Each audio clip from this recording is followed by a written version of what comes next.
ದಿನ ನಮ್ಮ ಜೊತೆ ಮಹಾಲಕ್ಷ್ಮಿ ಲೇಔಟ್ ವಿಧಾನಸಭಾ ಕ್ಷೇತ್ರದ ಜನಪ್ರಿಯ ಶಾಸಕರು ಹಾಗೂ ಮಾಜಿ ಸಚಿವರಾದಂಥ ಗೋಪಾಲಯ್ಯನವರು ಇದ್ದಾರೆ.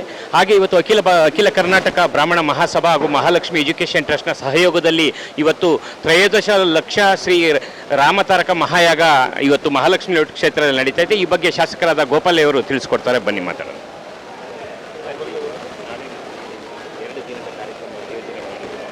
ರಾಮ ಮಂದಿರ ಪ್ರತಿಷ್ಠಾಪನೆಯನ್ನು ಮಹಾಲಕ್ಷ್ಮಿ ಲೇಔಟ್ನಲ್ಲೇ ನಡೆಯುತ್ತೆ ಅನ್ನೋ ಒಂದು ವಾತಾವರಣ ನಿರ್ಮಾಣ ಆಗಿದೆ. ಏನು 500 ವರ್ಷಗಳ ಒಂದು ಇತಿಹಾಸದಲ್ಲಿ ಶ್ರೀರಾಮಚಂದ್ರ 14 ವರ್ಷ ವನವಾಸಕ್ಕೆ ಹೋಗಿದ್ದು.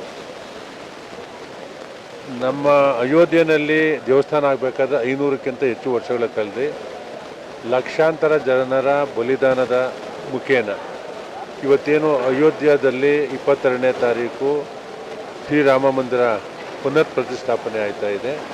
ನಾವು ಮಹಾಲಕ್ಷ್ಮಿ ಲೇಔಟ್ನಲ್ಲಿ 21, 22 ಶ್ರೀ ರಾಮತಾರಯಾಗ, ಸೀತಾ ಕಲ್ಯಾಣೋತ್ಸವ, ಸಹಸ್ರ ಕಳಸಾಭಿಷೇಕ, ಅನೇಕ ಕಾರ್ಯಕ್ರಮಗಳನ್ನು ಆಯೋಜನೆ ಮಾಡಿದೆ. ಅಖಿಲ ಕರ್ನಾಟಕ ಬ್ರಾಹ್ಮಣ ಸಭಾ ಶ್ರೀ ಮಹಾಲಕ್ಷ್ಮಿ ಎಜುಕೇಷನ್ ಟ್ರಸ್ಟ್ ವತಿಯಿಂದ ಮಾಡಿರ್ತಕ್ಕಂಥದ್ದು ದಿನ.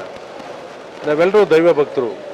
ಮಂತ್ರಾಕ್ಷತೆ ಕೊಡ್ತಕ್ಕಂಥ ಸಂದರ್ಭದಲ್ಲಿ ಸಾವಿರಾರು ಕುಟುಂಬಗಳು ಮನೆಯಿಂದ ಬರಿಗಾಲಲ್ಲಿ ಬಂದು ದೇವ್ರ ಮನೇಲಿರ್ತಕ್ಕಂಥ ತಟ್ಟೆಯನ್ನು ತಂದು ಆ ಮಂತ್ರಾಭಿಷೇಕವನ್ನು ಇಸ್ಕೊಂಡೋಗಿ ನಾವು ಪೂಜೆ ಮಾಡ್ತೀವಿ, ಸಂಜೆ ದೀಪ ಹಚ್ಚುತ್ತೀವಿ ಅಂತಕ್ಕಂಥದ್ದು ಇಡೀ ದೇಶದಲ್ಲಿ ಒಂದು ಹಬ್ಬದ ವಾತಾವರಣ ಇದಾಗಿದೆ. ಮಹಾಲಕ್ಷ್ಮಿ ಲೇಔಟ್ ಅಂದರೆ ಇಲ್ಲಿ ದೇವತೆಗಳಿರ್ತಕ್ಕಂಥ ಒಂದು ಕ್ಷೇತ್ರ.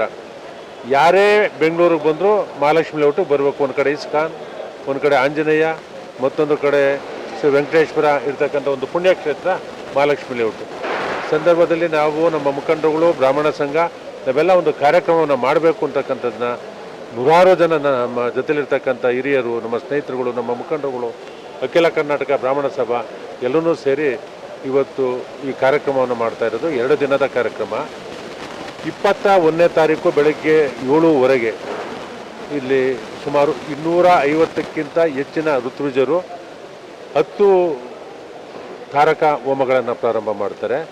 22ನೇ ತಾರೀಕು 11 ಗಂಟೆಗೆ ಪೂರ್ಣಾಹುತಿ ಆಗ್ತಕ್ಕಂಥದ್ದು. 21ನೇ ತಾರೀಕು ಸಂಜೆ 4 ಗಂಟೆಯಿಂದ 7 ಗಂಟೆವರೆಗೂ ಸೀತಾ ಕಲ್ಯಾಣೋತ್ಸವ ಇಲ್ಲಿ ನಡೀತಕ್ಕಂಥದ್ದು. ತಿರ್ಗಿ 22ನೇ ತಾರೀಕು 11 ಗಂಟೆಗೆ ಪೂರ್ಣಾಹುತಿ. ಸಹಸ್ರ ಕಲಶಾಭಿಷೇಕ ಇಲ್ಲಿಂದ ಆ ಕಲಶವನ್ನು ಹೊತ್ತ ನನ್ನ ಸಹೋದರ ತಾಯಂದಿರು ಆಂಜನೇಯನಿಗೆ ಅಭಿಷೇಕವನ್ನು ಮಾಡಿ ಸಾವಿರಾರು ಜನಕ್ಕೆ ಲಂದಾನ ಪ್ರಸಾದವನ್ನು ಇದು ಮಾಡಿ, ಲಡ್ಡು ಪ್ರಸಾದ, ಅನ್ನದಾನವನ್ನು 2 ದಿನ ಇಲ್ಲಿ ಸುಮಾರು 30,000ಕ್ಕಿಂತ ಹೆಚ್ಚು ಜನ ಬಂದು ಹೋಗ್ತಕ್ಕಂಥ ನಿರೀಕ್ಷೆ ಇದೆ.